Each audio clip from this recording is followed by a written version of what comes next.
Sintonia da EBD. Sintonia da EBD.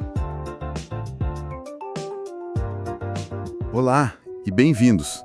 Hoje a gente vai mergulhar numa das passagens assim mais intensas da literatura profética. É o chamado de Ezequiel, lá nos capítulos 2 e 3. Nós estamos usando uma análise estruturada como guia, mas o nosso objetivo é entender a jornada, sabe? A transformação desse homem que, no meio do exílio, da crise, é confrontado por Deus e recebe uma missão que parece impossível. E para dar o tom da nossa conversa, a análise destaca um versículo como ideia central, o que eles chamam de texto áureo. É Ezequiel 2, versículo 3. Ele diz: "E disse-me, filho do homem, eu te envio aos filhos de Israel, as nações rebeldes que se rebelaram contra mim. Eles e seus pais transgrediram contra mim até este mesmo dia." Nossa, não tem nenhum otimismo aí, né? Uma declaração de fatos bem dura, bem direta. Ver a força disso sem o contexto. Ezequiel não está em Jerusalém, no auge. Ele é um exilado. O povo está derrotado, humilhado. O templo, que era o centro de tudo, está prestes a ser destruído. É um momento de desorientação total, sabe? E é nesse cenário de ruínas que Deus levanta um profeta. Isso torna a missão dele, nossa, existencial. Existencial, exato. E aí a gente encontra Ezequiel, que acabou de ter aquela visão da glória de Deus no capítulo 1, e ele tá ali prostrado, aniquilado. E a primeira coisa que Deus fala não é uma revelação teológica complexa, é uma ordem simples, quase física: ponte em pé. E junto vem um título que vai se repetir o livro todo umas 93 vezes: Filho do Homem. Esse título é fascinante pelo poder de nivelamento que ele tem, né? Depois de uma experiência tão transcendente que podia inflar o ego de qualquer um, Deus o ancora na humanidade dele. Filho do Homem é um lembrete constante.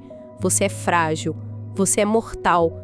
Sua força não vem de você, mas de quem te envia. Isso. É um paradoxo, né? A fraqueza humana se torna o palco para o poder divino. E essa ideia me fez pensar num ponto que a nossa análise levanta.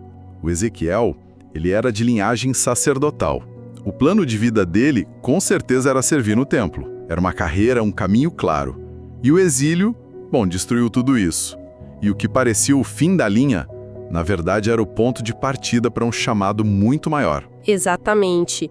A disponibilidade dele na frustração se torna sua maior qualificação. É aquela ideia de que Deus nunca desperdiça gente disponível. Pois é. E essa disponibilidade é testada na hora, porque a ordem seguinte é a comissão: eu te envio. E o público-alvo é definido ali sem rodeios: os filhos de Israel.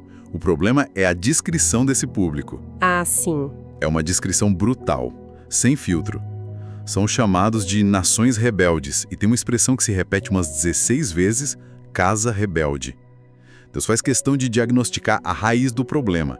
É uma rebeldia crônica, de geração em geração, eles e seus pais. O termo hebraico para rebelde, mordim, tem essa ideia de teimosia intencional, sabe?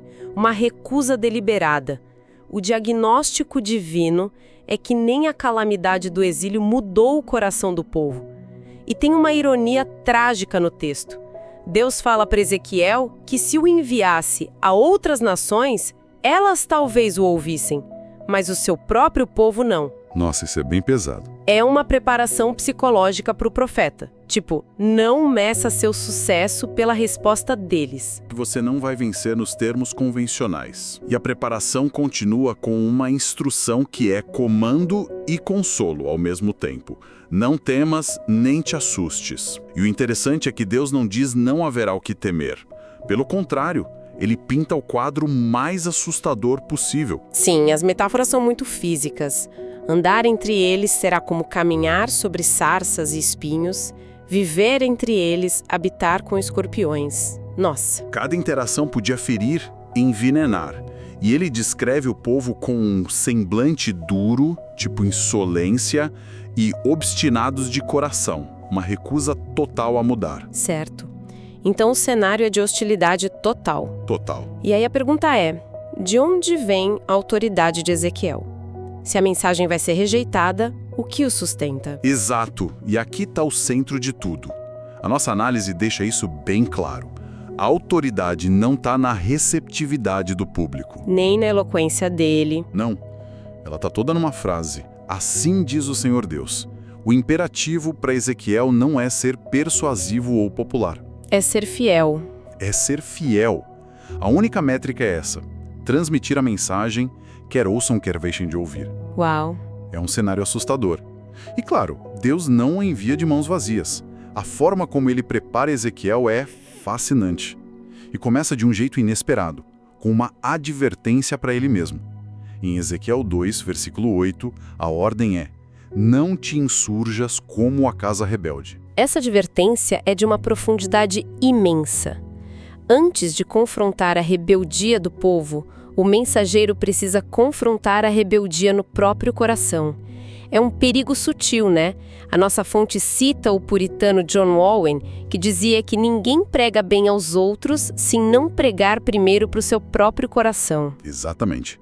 A integridade dele precisava ser o contraponto à rebelião que ele denunciaria. Isso. Bom, depois de estabelecer essa condição interna, aí vem uma das cenas mais estranhas e simbólicas da Bíblia. Deus mostra um rolo de pergaminho e diz: abre a boca e come o que eu te dou. E o texto detalha que o rolo estava escrito por dentro e por fora. E essa anotação é crucial, significa que a mensagem estava completa. Não tinha espaço para acrescentar ou tirar nada. A revelação era total. Ele não era um autor, era um portador. E o conteúdo dessa mensagem era terrível. Lamentações, prantos e ais. Era um rolo de julgamento. E aí vem o paradoxo que sempre me intrigou. Deus manda ele comer esse rolo de desgraças, e quando ele come, o sabor na boca era doce como mel. Minha primeira reação é: como assim? Como algo tão amargo pode ser doce? É uma contradição poderosa. O simbolismo é a chave. Comer o rolo é um ato de internalização total. A palavra de Deus deixa de ser um objeto externo. E vira parte dele. Isso. Vira parte da constituição dele, digerida, assimilada. A nossa análise sugere que a doçura não vem do conteúdo, mas da fonte e do propósito. É a doçura da obediência, sabe? Da comunhão com Deus, de estar alinhado com a vontade dele. É a alegria que se encontra em fazer a coisa certa, mesmo que seja terrivelmente difícil. É um conceito radical. É como a diferença entre ler um manual e dominar uma habilidade a ponto de se tornar parte de quem você é. Perfeito. Ele se tornou literalmente a mensagem que carregava. E com essa mensagem agora fazendo parte dele, vem a autorização final. Em Ezequiel 3, versículo 11. Eia, pois, vai, e dize-lhes, assim diz o Senhor Deus. E essa fórmula, eu te envio, era bem parecida com o comissionamento oficial nas cortes antigas, sabe? Um rei enviando um emissário com toda a sua autoridade. Isso era vital. A acusação mais devastadora contra um profeta era: o Senhor não te enviou. Ele precisava dessa certeza. E Deus ainda dá uma capacitação extra para ele para aguentar a hostilidade. A promessa de que faria o rosto dele duro e a fronte forte como diamante. Não para ser agressivo, mas para ter uma resiliência sobrenatural. Isso. Ele não podia ser, como a nossa fonte diz de forma bem direta, um profeta molenga. Ele precisava de uma firmeza à altura da dureza do povo. Com certeza. E essa firmeza seria fundamental para a função que ele estava prestes a receber. Porque depois de ser chamado e capacitado, ele recebe o cargo dele. No capítulo 3, versículo 17, Deus define a identidade ministerial dele com uma única imagem: eu te dei por atalaia. Atalaia. Hoje em dia é uma palavra que soa um pouco antiga, né? Mas na época, todo mundo sabia o que significava. Com certeza. O atalaia, seu ferré, em hebraico, era uma figura essencial para a sobrevivência de qualquer cidade murada. Era o sentinela, o vigia, lá no ponto mais alto da muralha. A única função dele era observar o horizonte, dia e noite, procurando qualquer sinal de perigo. A vida de todo mundo na cidade dependia dele.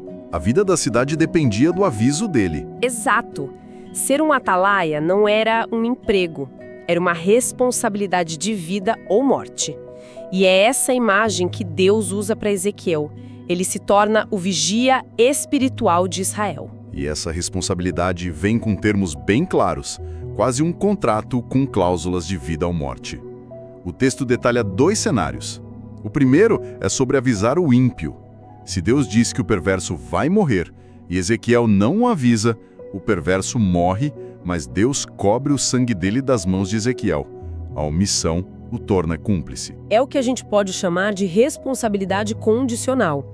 A responsabilidade do atalaia é sobre o aviso, não sobre o resultado.